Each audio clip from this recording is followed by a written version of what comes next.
Now, to manage a situation, you need emotional intelligence and social intelligence, both for yourself to be able to manage, but also, if you are going to lead, to manage other people.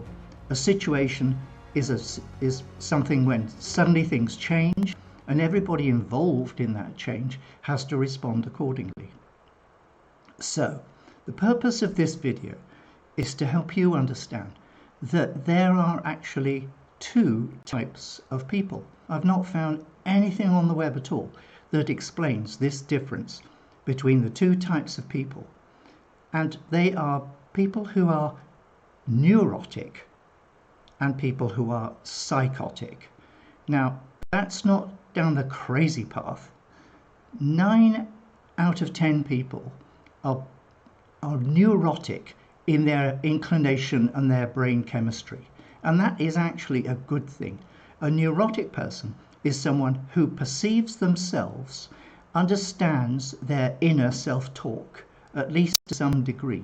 They are consciously aware of themselves, of what is going on around them, and what is going on in their minds.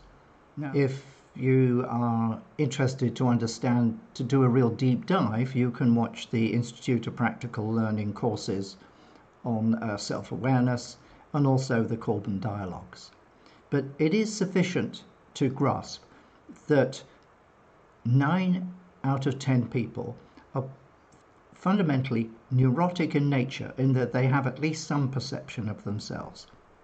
And then generally, across a normal spectrum, 10% of people don't have that.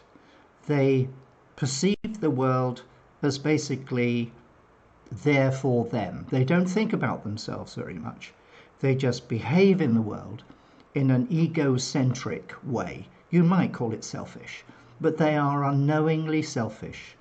They just exist, they do what they do, they have incredible self-belief, and people around them are either dominated by them or avoid them. If you are in the 9 out of 10, basically neurotic type of self-aware, then you perhaps be well advised to avoid that 1 in 10 psychotic type. Although they can appear to be very attractive, they're the people who like to take risks and have fun. And they do that because they don't have a balancing factor going on in their mind that says taking this risk might be a bit stupid. Whereas if you are on the neurotic spectrum, and you will be on the neurotic spectrum, because if you are watching this at this moment, you're basically in the thinking side of things. Psychotic people would have stopped watching this within about 5 seconds. So accept you're basically self-aware to some degree. Now, here's the point. It's good news if you are basically a neurotic type of person, because you have 3 options if you are self-aware. You are probably already thinking, well, Graham, there's a lot more than 2 types of personality. And indeed, you would be quite right. Way back in around 300 BC, a guy called Theophrastus, who was head of the Lyceum, he's the chap that followed after Plato and Aristotle.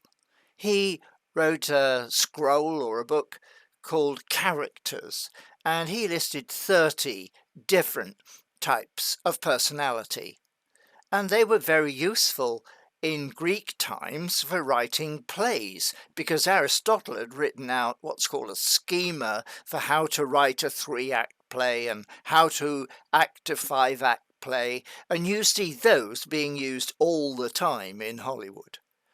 But from your point of view, it's quite enough to just follow through on the 2 types of personality.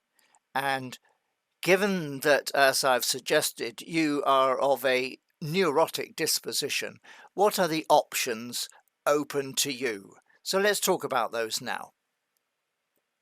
You can have one of 3 strategies. You can deny it, you can worry about it and let it bring you down, or You can try and squash out those inner thoughts. You might basically become Buddhist type mantra thing where you seek oblivion, or you may adopt all sorts of external beliefs that people say to you, this is what you should believe in, and you go along that path. That's a pretty dodgy path. I mean, in some extremes, it can involve you wearing a suicide vest and walking into, a crowded mall and blowing everybody to blazes. Now, the third strategy that you can have is to realize that your particular brain chemistry is coping with the external situation in the world that your body finds itself in. And it's generating chemistry, which is an opportunity for you.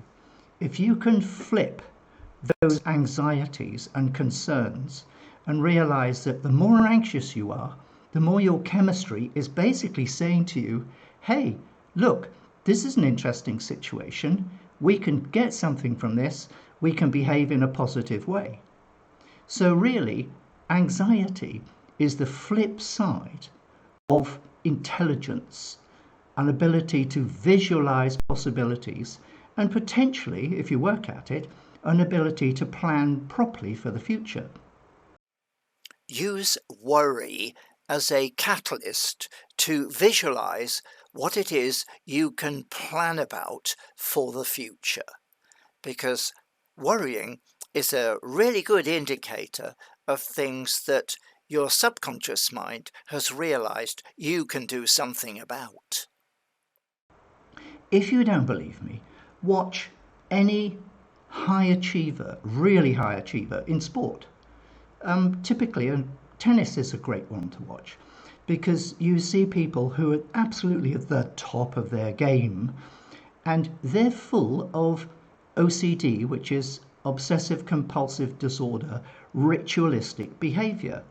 What they're doing when they stand at that crease ready to serve a ball and bounce the ball up and down half a dozen times and touch their nose and do all sorts of wacky type behaviors is what they're doing is they're taking the body chemistry that's going on inside them and they're harnessing it and they're letting their mind compose itself, and then they are going to do a brilliant service.